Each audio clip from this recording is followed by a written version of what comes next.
Liwa vilayatynyň Yeketäk ýokary okuw jaýynyň studentleri özlerinden has ýaşly studentlaryň süteminden ejir çekýänligini habar berdiler. Adatlyk radiosynyň habarçysy bu ýagdaýy ýakyndan öwrendi. Seýidnazar Seýda adyndaky Türkmen Döwlet Mugallimçilik Institutunyň umumy ýaşaýyş jaýlarynda ýaşaýan ençeme student öz durmuş şertlerini we studentleriň arasyndaky gatnaşyklary goşun gullugundaky didafşine eden etdiligine deňedi. Adatlyk radiosu bilen anonimlik şertinde gürrüňdeş bolan ýaşlar umumy ýaşaýyş jaýynda ýaşar ýaly bolmady diýip kiçik kurs studentleriň ýokary kurs studentler tarapyndan urgulara, kemsitmelere we gynamalara sebäp edilýänligini gürrüň berdiler. Men giýje hajatkana çykmaga gorkýaryn. Ul kursdaky talipler ol ýerde elmedama menden çilim nas üçin pul soraýarlar. Bermedik ýagdaýymda meni we meniň deň duşlarymı ýençýärler. Dip studentleriň biri ýagdaýy gürrüň berdi. Studentleriň söýlerine görä şoňa meňderş ýagdaýlar bir näçe ýylyň dowamynda gaýtalanýar, emma ýokary okuw jaýynyň administrasiýasy problemany bilse-de çözmeýär. Täze ýyl bayramçylygynda meniň tanyşyma umumy ýaşaýyş jaýyna gyzlyn arak getirmegini buýurdylar. Ýolda ony garawul arak bilen tutdy we ýokary okuw jaýynyň administrasiýasyna habar berdi. Ol administrasiýa hakykat aýtdy. Emma başgalary urýan oglanyň administrasiýada howandary bar bolan üçin tanyşyma ynanmadylar we temmi çäret hökmünde oňa ýokary okuw jaýynyň territoriýasynda ýer depdirdiler diýip student öz tanyşynyň baştan geçiren ýagdaýlaryny gürrüň berdi. Studentleriň ýene biri ýokary okuw jaýynyň çäginde student ýigitleriň arasynda has ýaşlardan pul talap etmek we zorluk görkezmek ýaly hereketlerden başga da yerli studentleriň beýleki vilayatlardan gelen studentleri köplük bolup ýençmegine degişli ýagdaýlaryň hem köp bolýanlygyny aýdar. Meniň 3-nji kursdaky tanşym umumy leksiýa sapagyna türkmenawatly bir oglan bilen tersleşipdir. Sapaklar tamamlanandan soň ol oglan bir marşrutkanyň içi doly şäherli oglanlar getirip olar talibi çöl alyp gidip ýenişdiler. Institutun administrasiýasy degişli waka baradaky maglumat kanun goraýjy edaralara ýetmez ýaly edip bastyr ýüstür etdi. Diýip ýene bir student gürrüň berdi. 2024-nji ýylyň ýazynda bu ýokary okuw jaýynyň studentleri öz mugallimleri tarapyndan urgulara we kemsitmelere sebäp edilýänligini habar berdi. Adatlyk bilen gürrüňdeş bolan studentler mugallimleriň studentler babatyndaky diýdim zorlugy studentler arasynda hem bir-birine zor sütemeň ýaýramagyna ýol açýar diýip pikir edýärler. Ýoşlaryň administrasiýasy we mugallimleri kiçik kurslardaky talipler urýan ýokary kurs talipler üçin görelli bolýarlar. Köpçülükde talipler kemsitmek, mertebesine degmek, ulynyň diýenini dogry bolsa-da, bolmasa-da ýerine getirmek ýaly hereketler dedawşinanyň saklanmagyna esas töredýär. Mugallimler gerek bolsa biri ýençýärler, kul ýaly oturdurýarlar, ýer depdirýärler. Biziň enatalarymyz bolsa bu zatlara göz yumýarlar. Diýip studentleriň ýene biri gürrüň berdi. Adatlyk radiosy bu institutun umumy ýaşaýyş jaýyndaky ýagdaýlar barada onuň ýolbaşçylaryndan resmi görnüşde maglumat we tesvir alyp bilmedi. Seýidnazar Seýda adyndaky Döwlet Pedagogik Instituty Liwa vilayatyndaky Yeketäk ýokary okuw jaýydyr. Şeredol ýurduň iň köne universitetleriniň biridir.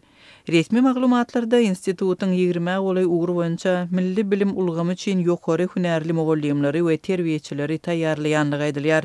Türkmenistanyň ýokary okuw jaýlarynda bilim alýan ýaşlara häkimetler berk gözegçilik edýär. Olaryň okuwdan boş wagtyny geçirmegine kanikul döwründe özüni alyp barşyna degişli dürli çäklendiriji düzgünler girdilýär. Studentler ýyllar boýu okuwa derek köpçülikliň çäreleri çekilýärler we konsertlerde, teatrlarda öz hasabyna tomoşaçy bolmagy mejbur edilýärler.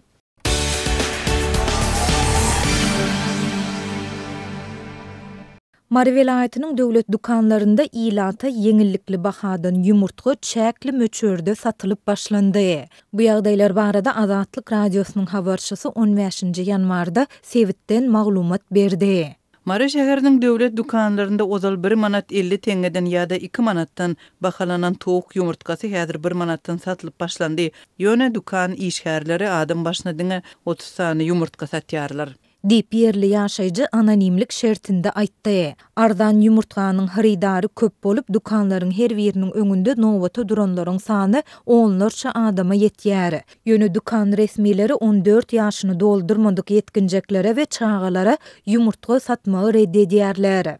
Dukan satıcıları 13-15 yaş töweregindäki yetkinjeklerden doguluş hakyndaky şahadatnamasyny talap edýärler. Çağalaryň ýaşy 14-de ýetmedik bolsa, olary ýumurtga satmaýarlar diýip marly ýene bir ýaşaýjy anonimlik şertinde aýtdy. Bu çäklendirme yetkinjekler we çağalar bilen bir hatarda nowata duran uly ýaşly aljylaryň arasynda hem nägilelik döredýär.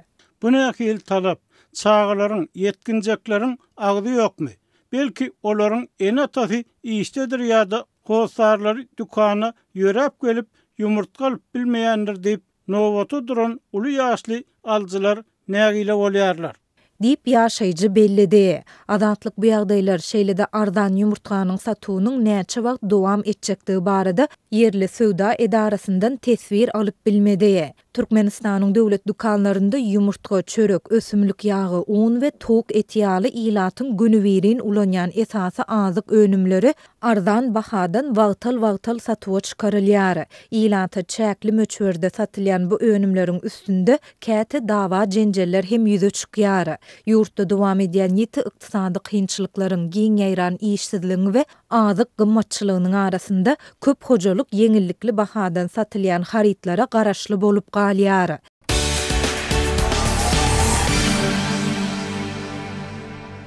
On 5 ýanwarda Amerikanyň prezidenti Joe Biden halka özüniň hoşlaşyk çykysy bilen ýüzlenip, Amerikada juda bay adamlaryň hoply oligarhiýasynyň emele gelýändigini, olaryň demokratiýa hop awandyryp biljek täsiri we güýje eýedigini duýdurdy. An oligarchy is taking shape in America of extreme wealth, power, and influence that literally threatens our entire democracy, our basic rights and freedoms, and a fair shot for everyone to get ahead. Men häkimiýetiň sanyjy bir näçe juda bay adamyň elinde jemlenmeginden alada galýaryn diýip Biden ak tamdan çykys etdi. Ol baýlyklaryň sanyjy adamda jemlenmegi bilen diňe bir demokratiýa däl, eýse esasy azatlyklary we erkinliklere hem hop awanýandygyny aýtdy. Ol munyň her bir adamyň üstünlügi ýetmek baradaky adalatly mümkinçilik umytlaryna hem wehim salýandygyny bellidi. Bir prezidentlik möhletünden soň Biden 20 ýanwarda saýlanan prezident Donald Trump'yň kasam kabul ediş tabarasyndan soň wezipesinden çekiler. Milyarder Trump'y Tesla we SpaceX kerhanalarynyň başlygy, dünýäniň iň bay adamy Elon Musk we beýleki gurply tüçarlar goldaýar. Trump'yň aşy taçy siýasatyny goldaýan Musk geçen ýyl Trump'yň saýlaw kampaniýasyna $10 milyon harçlady. Ol Trump'yň inaugurasiýa dawarasyna hem gatnaşar. Beýleki Amerikaly belli milyarderler, ýagny Amazonyň itaatlandyrjysy Jeff Bezos'yň, şeýle-de Facebook'un itaatlandyrjylarynyň biri we Meta'nyň ýol başçysy Mark Zuckerberg'in hem Trump'yň kasam kabul ediş dawarasyna gatnaşjakdygy bellenilýär. Biden özüniň bitiren käbir işleri barada hem durup geçdi. Ol sol sanda özüniň prezidentlik möhletiniň 1-2 ýylynda ýurda koronavirus pandemiýasyndan çykarmagy, yerli önümçüligi goldamagy we reseptli berilýän dermanlaryň bahasyny azaltmagy ýaly çäreleri agzap geçdi. Sol bir wagtda Biden Amerikanyň gymmatlyklarynyň dowamly synaglara duçar bolýandygyny belledi we tehnologik ýetnagy toplumy diýip häsiýetlendiren gurulusyň mümkin özgörüşi we emeli aňyň geljegi barada duýdurdy. We must hold the social platforms accountable to protect our children, our families, and our very democracy from the abuse of power. Munyň bilen baglylykda ol Amerikanyň çağlaryny, hojalyklaryny we demokratiýasyny goramak maksady bilen sosial media ulgamlarynyň jogapkärçiliginiň kepillendirilmelidigini nyktady. Biden emeli aňy bar bolan meseleleri çözmäge, hatda döwrüň kesilini bejermäge potensialy bolan haýran galdyrjy özgörüş diýip atlandyrdy. Emma onuň hak hukuklarymyza, gündelik durmuşymyza, şahsylygymyza, işleyişimize we ýurdumyzy nähili goraýandygymyza täze hökümleri awandyryp biljekdigini hem duýdurdy. 2020-nji ýyldaky prezidentlik saýlawlarynda Trump'dan üstün çykan Biden öňümüzdäki hepde ak tamy terk eder. Ol 2024-nji ýyldaky prezidentlik saýlawlarynda özüniň mental ýagdaýy bilen bagly bildirilen aladalar sebäpli bäsleşikden çekilip vice-prezident Kamala Harris'a Demokratik Partiýanyň adyndan dalas etmäge mümkinçilik döretdi. Harris 5-nji noýabrdaky geçirilen taýlawlarda Trump'dan yeňildi.